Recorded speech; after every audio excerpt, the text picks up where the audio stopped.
Hello అందరికీ, నేను ఈరోజు చికెన్ చేస్తున్నాను. చూసేద్దాం రండి. ఒక్క నిమిషం ఆగి సబ్స్క్రైబ్ చేసుకోండి ఫ్రెండ్స్. అలాగే నా ఛానల్ని ముందుగా ఎలా చేసుకోవాలో చూడండి. అల్లము, తెల్లవాయి, పచ్చిమిరపకాయలు, పుదీనా, కొత్తిమీర మా చెట్లోది. కొద్దిగా కొత్తిమీర కూడా వేసుకొని మిక్సీ కాడించుకోవాలి. మిక్సీ కాడించుకున్న తర్వాత చూడండి ఎట్లుందో కదా, ఎంత కలర్ఫుల్గా ఉందో కదా. మసాలా పక్కన పెట్టుకోవాలి. పక్కన పెట్టుకున్నాక ఒక ప్యాన్లో 3 ఆనియన్స్ నేను వేసినాను. ఆయిల్ వేసేసి బాగా వేంపేసి ఒక స్పూన్ జీలకర్ర వేయాలి. దీంట్లోకే బాగా కొద్దిగా ఎర్రగా అయ్యే వరకు పెట్టండి. పెట్టిన తర్వాత మసాలా వేసేయండి. మనం మిక్సీ కాడించుకొని పక్కన పెట్టుకున్నాం కదా, ఆ మసాలా వేసేసి బాగా కలిపేయాలి. కలిపిన తర్వాత కొద్దిగా మసాలా ఎర్రగా అయ్యే వరకు వేయించండి. వేయించిన తర్వాత ఒక 3 టమోటాలు కోసుకొని పక్కన పెట్టుకున్నాక ఇలా కోసుకొని టమోటాలు మసాలాలో వేసేసి బాగా కలిపి మెత్తగా అయిన తర్వాత గోగాకు ఒక కట్ట, మెంతాకు ఒక కట్ట తీసుకొని వేసేసినాను. మసాలాలోకి వేసేసినాక బాగా కలపండి. చూడండి మెత్తగా అయిపోయింది కదా ఆకుకూర.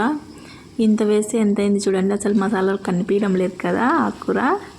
ఈ ఆకుకూర వేస్తే భలే టేస్ట్గా ఉంటుంది. స్మెల్ అయితే సూపర్గా వస్తుంది. ఆకుకూర వేసినాక మీరు చికెన్ బాగా కడిగేసి పసుపు ఉప్పు వేసి పెట్టుకున్నాను.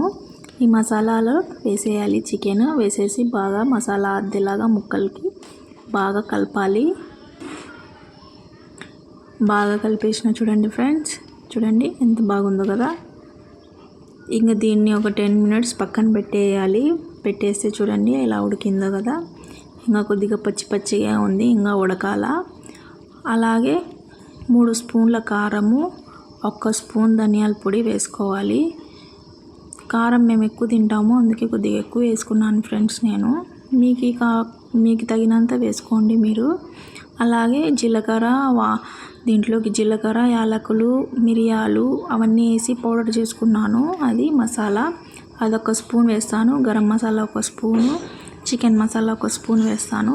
చూడండి వేసినాక కలిపేసినాను. వేసి చూడండి ఎంత కలర్ఫుల్గా ఉందో కదా. ఆ మసాలా వేస్తే సూపర్ టేస్టీగా ఉంటుంది. నేను ఇంట్లోనే ప్రిపేర్ చేసుకుంటాను. మసాలా సూపర్గా ఉంటుంది. మళ్ళీ వీడియోలో పెడతాను చూడండి ఫ్రెండ్స్. అది మసాలా చూడండి. మూత పెట్టేసినాక ముక్కలు అయితే ఉడికిపోయినాయి. ఇంకా కొద్దిగా చూడండి నూనె అయితే బాగా పైకి తేలుతుంది కదా. ఇలాగే కలర్ఫుల్గా ఉంటుంది. బాగా ఉడికినాక చూడండి ఇంకా ఉడికిపోయింది, రెడీ అయిపోయింది. చికెన్ కర్రీ అయితే కొద్దిగా కొత్తిమీరతో గార్నిష్ చేసుకోవాలి. 5 మినిట్స్ పెట్టేసిన తర్వాత మళ్ళీ మూత తీసి చూస్తే చూడండి ఫ్రెండ్స్ ఎంత బాగుందో కదా. నా ఛానల్ సబ్స్క్రైబ్ చేసుకోండి ఫ్రెండ్స్. ఈ వీడియో మీకు నచ్చితే లైక్ చేయండి, కామెంట్ చేయండి. చూడండి చికెన్ మీరు కూడా ట్రై చేసి చూడండి, సూపర్ టేస్టీ ఉంటుంది. షేర్వా చూడండి ఎంత బాగుందో కదా.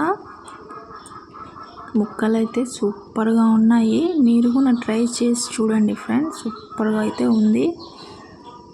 మేమైతే చాలామంది ఉన్నాము, అందుకనేసి నేను కొద్దిగా గ్రేవీ ఎక్కువ కావాలనేసి మసాలా కొద్దిగా ఎక్కువ వేసుకున్నాను ఫ్రెండ్స్. మీరు కూడా ట్రై చేయండి. Bye friends.